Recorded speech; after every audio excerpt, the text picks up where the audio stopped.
Hello, welcome back to Piyanshika. नमस्कार मैत्रिणींनो. आज श्रावणाचा पहिला दिवस शुक्रवार. त्यानंतर मी आज सकाळी लवकर उठले, पटापट कालची तयारी पूजेची आवरली आणि त्यानंतर मी आज ज्योतीची पूजा करायची होती म्हणून त्याचीही तयारी करून घेतली. त्यानंतर आज पूर्णावरणाचा स्वयंपाक करायचा होता, कारण आज मला सवाष्णासुद्धा जेव घालायची होती. त्यानंतर जमणार नव्हतं म्हणून आजच ते तयारी करून घेतली. मग मी सकाळी उठल्यानंतर स्वयंपाक झाल्यावर मी तुळस महादेव करून घेतलं आणि त्यानंतर शिवांशला उठवलं, कारण त्याला स्कूलला पाठवायचं होतं.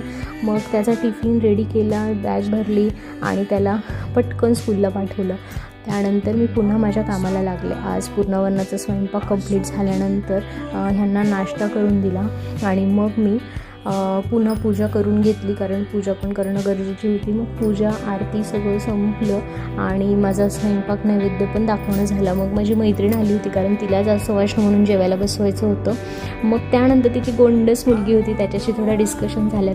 तिच्या मुलीचा बड्डे होता, त्यामुळे आम्ही तिच्या ड्रेसवर डिस्कशन करत होतो. असा हा सुंदर श्रावणाचा दिवसाचा पहिला दिवस माझा संपन्न झालेला आहे. तुमचा दिवस कसा गेला मला नक्की कमेंट करून कळवा. चला तर मग उद्या भेटूयात.